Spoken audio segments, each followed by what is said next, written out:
Bonjour à tous, ravi de vous retrouver dans Smart Job, votre rendez-vous emploi RH management, débat, analyse, expertise et vos rubriques habituelles évidemment. Bien dans son job, aujourd'hui on parle de l'accessibilité digitale, prochain levier de performance des entreprises. Ça c'est une question intéressante et on va y répondre avec Didier Roche. Il est entrepreneur, non-voyant et fondateur de Ethic Studio.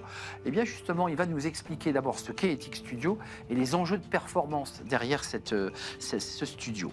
Le cercle RH, la rupture conventionnelle, le ton monte avec la volonté du gouvernement de visser un tout petit peu plus et de faire payer plus cher les entreprises lors de ruptures conventionnelles. Sujet d'actualité, parce qu'à la fois il sert aux entreprises et il sert aussi aux salariés et aux cadres. On va en débattre avec nos invités. C'est le débat d'actu avec Marine Balançard, directrice générale d'Ariséal, et Alexandre Lamy, avocat en droit social. Ce seront nos invités du débat d'actu et on terminera avec Fenêtre sur l'emploi, recrutement et formation dans l'aérien. Oui, on recrute dans ce secteur. On en parlera avec Jean-Michel Bossuet, le porte-parole de la SFMA. Voilà le programme.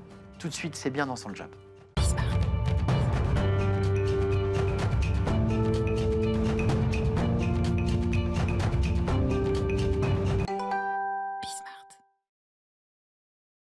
Bien dans son job pour parler de l'accessibilité digitale. Est-ce un levier de performance? Ça, c'est une question intéressante. On en parle avec vous, Didier Roche. Bonjour Didier. Bonjour. Très heureux de vous accueillir sur le plateau de Smart Job. Vous êtes entrepreneur. On vous a présenté comme Serial rêveur. Vous êtes un entrepreneur non-voyant. Vous avez perdu la vue à l'âge de 6 ans. Ça vous fait rire, Serial rêveur? Est-ce que c'est ça qui vous définit comme entrepreneur? Ouais, ça me fait rire parce qu'en fait, c'est un jour où un journaliste m'interrogeait et me définissait comme un serial entrepreneur. Je lui ai dit que j'étais plutôt, à mon sens, un serial rêveur.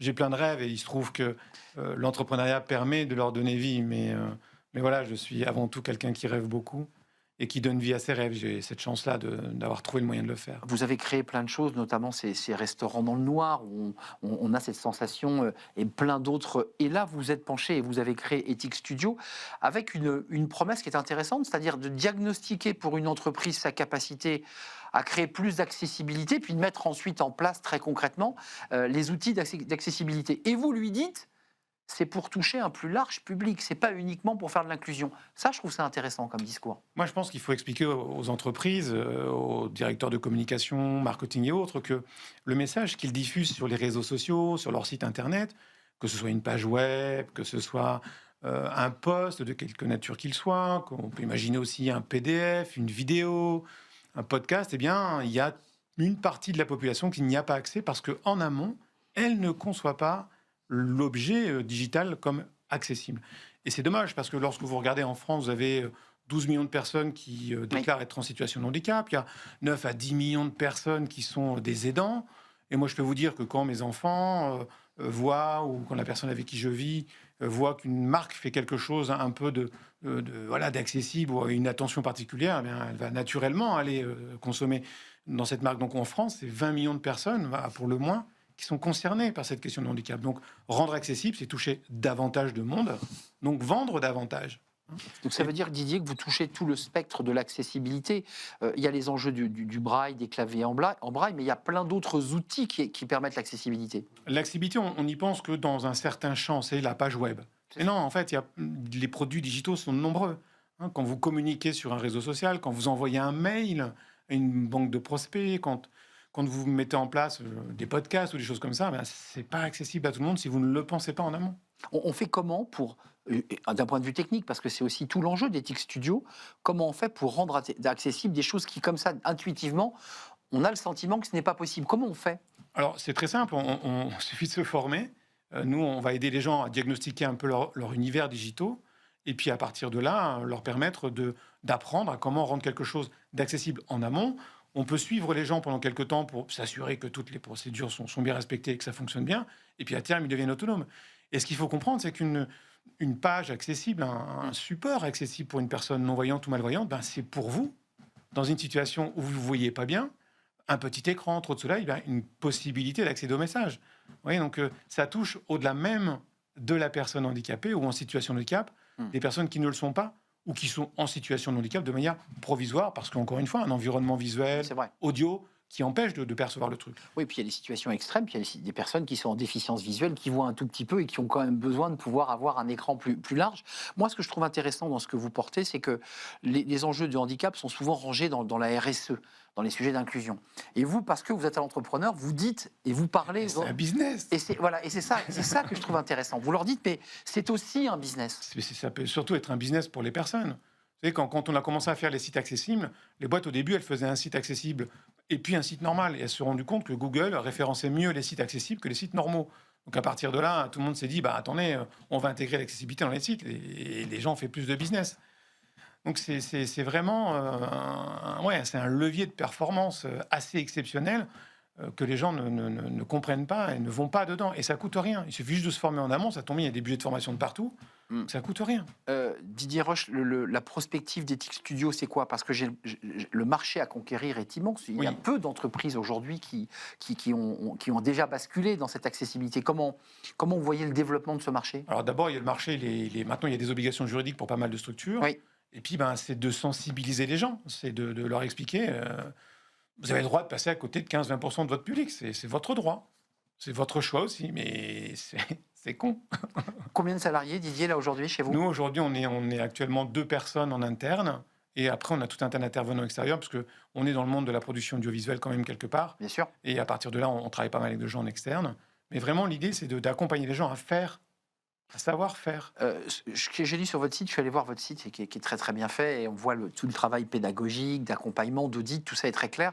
Mais il y a aussi l'idée que vous n'êtes pas là pour les coacher du matin au soir, c'est qu'à un moment donné, vous leur transmettez un savoir et qu'ils vont être autonomes avant de nous quitter. Ça, je trouve c'est intéressant aussi. Moi, je suis pour la politique de l'estampage. Je ne suis pas pour les rentes en viager parce que ça se finit toujours mal. Hein. Au bout d'un moment, il y a quelqu'un qui meurt, donc le contrat disparaît et puis les gens ne sont pas contents. Donc non, mon objectif, c'est de donner aux gens les moyens de faire sans moi. Il y a plein de boîtes qui se créent tous les ans, il y a plein de boîtes qui existent aujourd'hui, il y a plein d'associations, plein de services publics, de mairies, enfin, il y a le monde... C'est infini, quasi. Et donc moi, ça ne m'intéresse pas que d'avoir des rentes, c'est pas mon sujet. Par contre, si on dit, ouais, va le voir, il va te rendre autonome, en 3 coups de cuillère à peau, tu apprends à faire le truc, tu n'as plus besoin de lui, ça te coûte juste une formation ou quelques suivis derrière. C'est puissant comme argument marketing. C'est puissant et on est au début de quelque chose parce que c'est vrai qu'il y a quand même tout un territoire à défricher. Merci Didier Roche, cher serial rêveur, avec, je précise, l'inclusion et les restaurants Spa dans le Noir, puisque j'ai pas réussi à le citer tout à l'heure, mais que j'ai vécu. J'ai vécu l'expérience de Spa dans le Noir. Effectivement, c'est quelque chose d'assez incroyable. Et puis l'inclusion aussi. Et puis le Poitiers, le Futuroscope. Le Futuroscope, les yeux grands fermés. Voilà, les yeux grands fermés. L'inclusion, c'est LINK comme le lien. C'est ça. Et ça, c'est une grande expérience. Ouais. Merci à vous, Didier Roche, d'être venu nous rendre visite. Au revoir. Et à très très bientôt. On tourne une page. C'est le cercle RH, c'est le débat d'actualité. La rupture conventionnelle. Ça, c'est un vrai sujet. Avec un gouvernement qui visse et qui va obliger les entreprises à payer plus cher, avec des salariés d'ailleurs qui sont un peu pointés du doigt, parce qu'ils seraient évidemment aussi un peu responsables de cette situation qui nous coûte cher. Quelle est la vérité? On va y revenir avec nos invités. C'est le cercle RH et c'est le débat d'actu.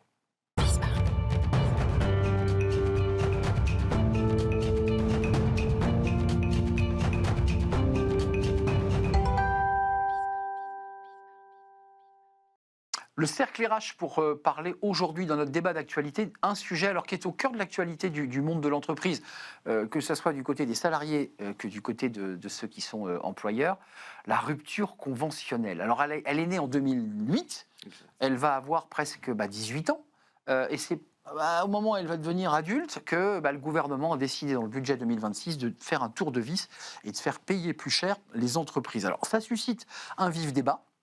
Où est la vérité? Est-ce qu'il faut tout simplement supprimer cette rupture conventionnelle? Je ne sais pas si mes deux invités que vous découvrez vont être d'accord. Marine Balançard, ravie de vous accueillir. Vous faites partie de ces experts du débat d'actu, directrice générale d'Ariséal. Merci d'être là. Et puis Alexandre Lamy, avocat en droit social. Vous dirigez un think tank et vous suscitez à chaque fois que vous vous exprimez des polémiques sans nom sur les réseaux sociaux parce que vous avez répondu à des centaines de messages sur les rentiers et les héritiers. Faut-il le rappeler? C'était le débat d'actu précédent. Et c'est vrai que ça a fait du bruit. Je ne sais pas si ça fera autant de bruit sur la rupture. D'abord, un mot quand même sur la façon dont on s'empare ou dont le gouvernement s'est emparé de cette rupture conventionnelle, en criminalisant un peu le salarié, en disant mais vous avez vu, c'est un peu des feignants, on pousse l'employeur à rompre. et ce sont des démissions cachées. On devrait démissionner. Qu'est-ce que vous en pensez, Marine? Alors Arnaud, moi il me semble qu'on criminalise là, entre guillemets, l'entreprise. C'est-à-dire on augmente la taxe que l'entreprise va payer sur le package qui va être donné aux salariés.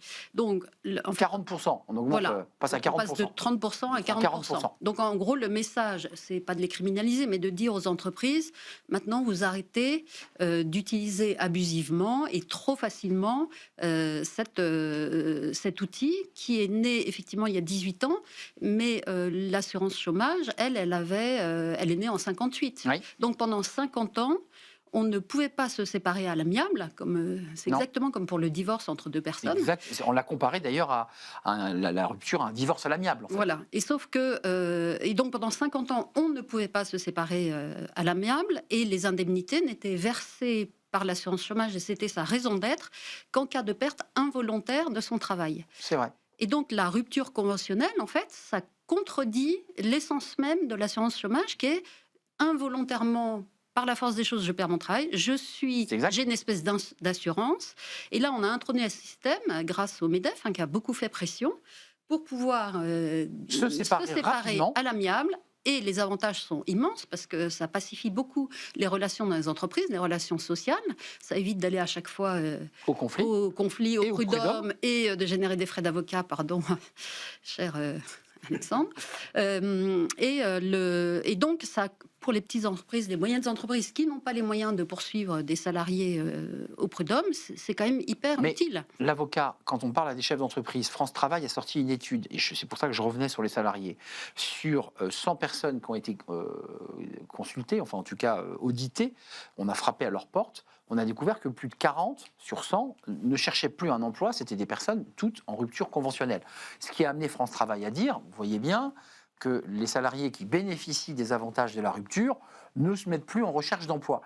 Le problème, c'est que les entreprises, au même moment, vous disent « mais nous, ça nous arrange ».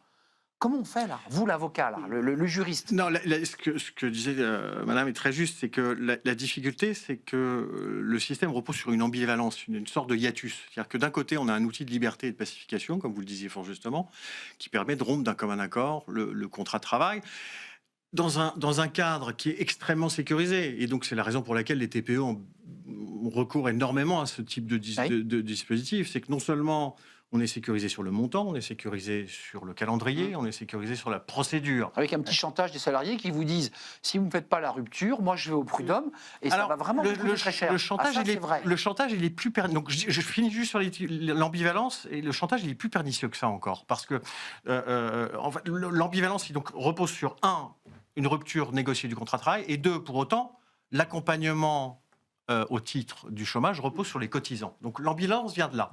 Maintenant, sur le chantage pernicieux, c'est que c'est pas j'irai au prud'homme, c'est que je me désintéresse totalement de mon emploi, et là on en vient au coût caché de garder dans son entreprise un salarié qui ne remplit pas correctement ses missions, qui ne produit pas, qui ne crée pas de valeur. Et donc toute la difficulté pour l'entreprise est de, comme au quotidien, de gérer son risque, de faire ce rapport coût-bénéfice. Et donc, naturellement, on va vers la rupture conventionnelle qui nous coûte moins cher au final. Deux animations graphiques préparées d'une main de maître par Nicolas Juchat. Nombre de ruptures conventionnelles chaque année. En 2008, c'est 40 000. 2024, presque 18 ans plus tard, on est à 515 000. Oui. Et le coût sur des chiffres 2024, sur le coût pour la collectivité, puisque c'est évidemment la collectivité qui va indemniser ces nouveaux demandeurs d'emploi, c'est 10 milliards, un peu plus de 9 milliards. Enfin, c'est colossal. Donc, on met un quart de l'assurance chômage. En fait, personne n'a envie que ça s'arrête, sauf le gouvernement qui a envie de limiter la casse, et en tout cas les dépenses. Oui. C'est ça le sujet. Oui. Alors moi, juste pour remettre en perspective, il y a presque 2 millions de démissions par an. Donc 500 000 ruptures conventionnelles, on est très loin des 1,8-2 millions d'émissions par an. Donc la modalité pour quitter son travail, c'est toujours la démission de très loin. Et ensuite, les 10 milliards, c'est beaucoup. Parce que en fait, l'assurance chômage, c'est 35 milliards par an, donc 10 milliards, ça paraît beaucoup. Mais si on le rapporte au nombre de personnes, 500 000, finalement, ça fait 20 000 euros par personne. Donc, je veux bien que le gouvernement s'acharne sur les ruptures conventionnelles. Peut-être qu'il y a des abus, il y en a. Enfin, vous le voyez et je le vois aussi. France Travail le dénonce. On en connaît tous et France Travail le dénonce.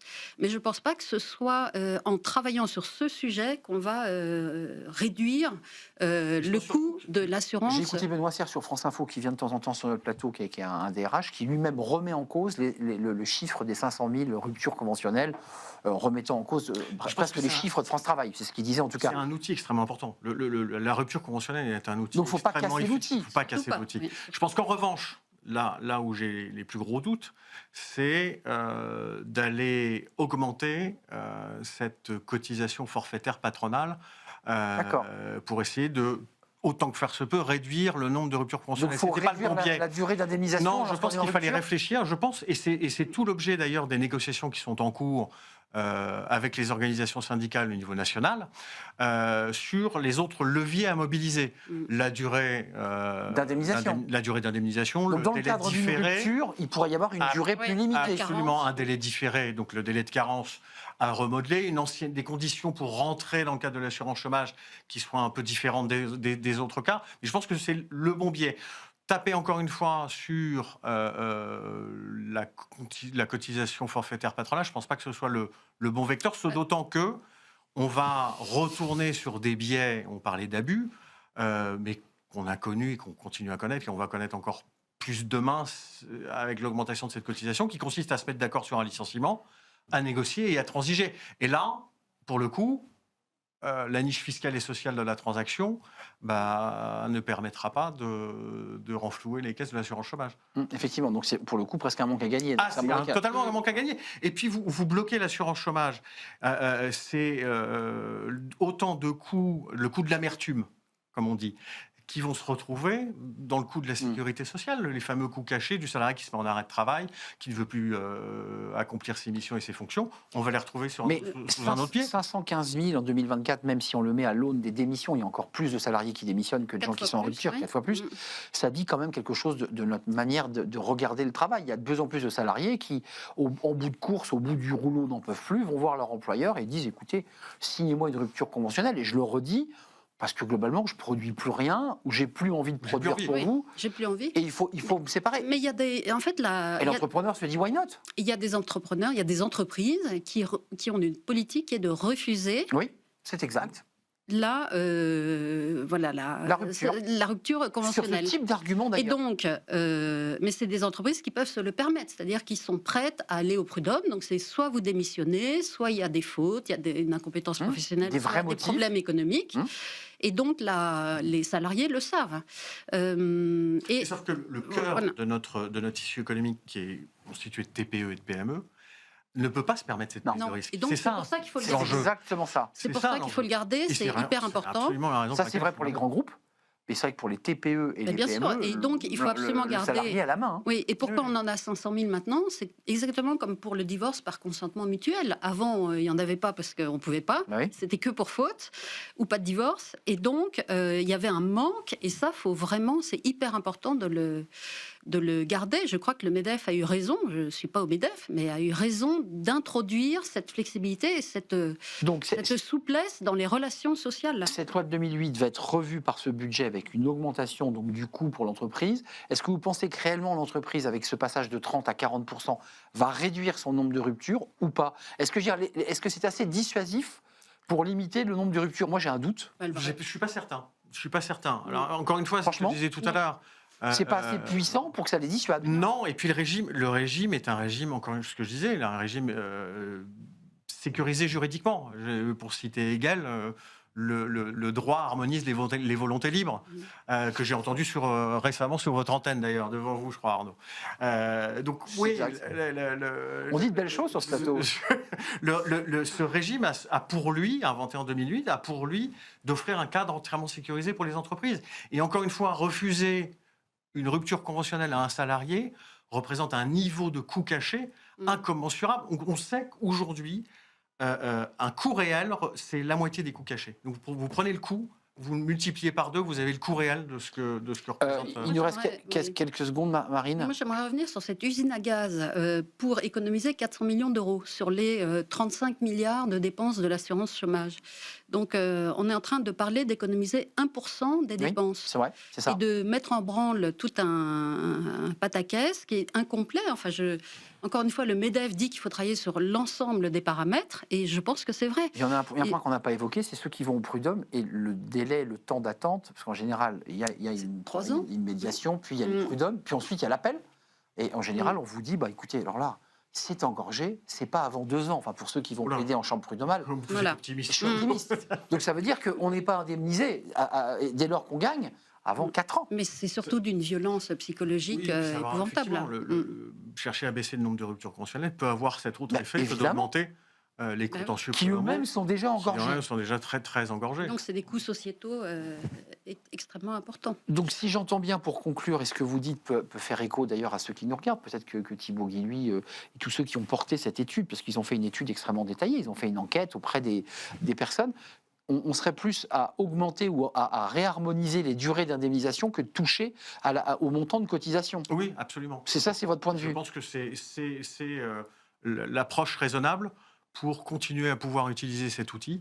Bien utile pour tout le monde. Hein. Bien utile pour tout le monde. J'en parlais hier avec un syndicat de salariés qui me disait, nous, on est un peu embêtés avec cette mesure. Absolument. Parce qu'elle aide aussi des collaborateurs qui viennent nous voir et qui sont en bout de course. Donc, ou qui veulent changer de parcours professionnel. Exactement. Donc c'est en cela que cet outil est intéressant pour les employeurs et pour les salariés. Donc je pense qu'il va continuer de progresser, cet outil. Absolument. En fait, on est à 515 000, on est d'accord. Ouais. On va peut-être arriver à 600, 700 000.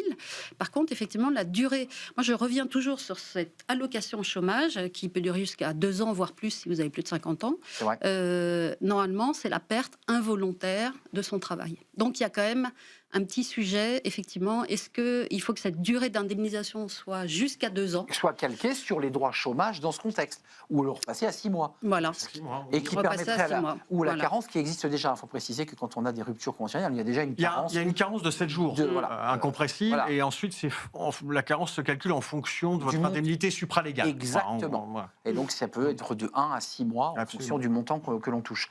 Merci à vous deux de nous avoir éclairé. Ce sujet n'est pas clos, même si le budget semble l'avoir clôturé. Le sujet n'est pas clos. On essaiera de savoir dans les mois qui viennent, vous allez revenir, si ces ruptures conventionnelles continuent à être vivantes au sein des entreprises. Merci à vous deux. Merci Marine Balançard, directrice générale d'Ariséal. Et merci à vous Alexandre Lamy, avocat en droit social et à la tête de votre think tank. Néos. Bon, c'est Matrix, Néos. Absolument. Si vous êtes inspiré. C'est Néo. C'est Néo. Je ne sais plus. Ah, vous êtes inspiré de Matrix ou pas ? Non, pas du tout. Pas du tout. Comme ça, on a l'info. Merci à vous deux. Merci pour ce débat d'actu. On tourne une page tout de suite, ces fenêtres sur l'emploi.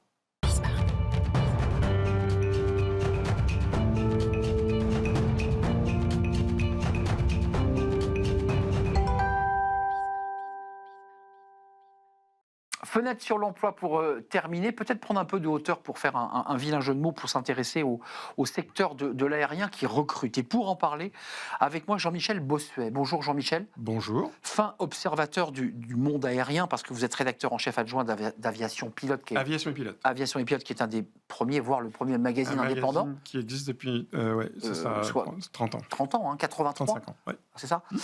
Et puis vous allez être le porte-parole du Salon des formations et métiers aéronautiques, donc vous serez l'interlocuteur pour répondre à toutes les questions, et d'abord aux miennes. Éventuellement, oui, aux journalistes. Tout le paradoxe, pendant le Covid, on disait le secteur aérien c'est fini, il n'y aura plus d'avions, les gens vont prendre le train.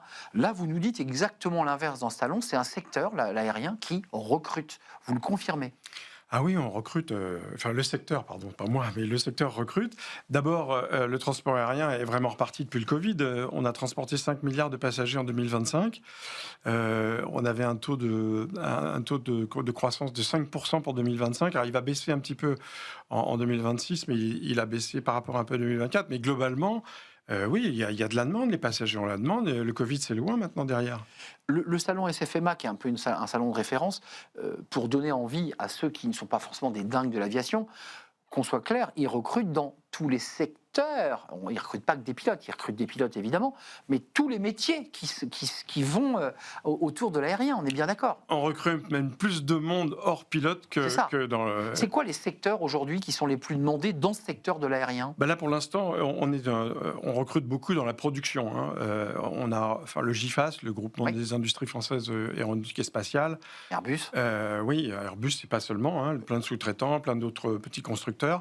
Ils ont embauché 29 000 personnes en 2024. Et il est très vraisemblable qu'on arrive à peu près le même nombre de chiffres. Pour construire les avions, c'est de l'industrie, là. Oui, c'est de l'industrie, c'est de la production. Il faut produire. Airbus a 10 ans de production devant lui. Ils ont livré 793 avions à la fin de l'année dernière. Alors, un petit peu moins qu'en 2019, mais néanmoins, tout le monde est reparti. D'abord, il faut changer les avions, il faut les moderniser. Il faut mettre des avions plus gros pour qu'il y ait une plus grande capacité de transporter les gens.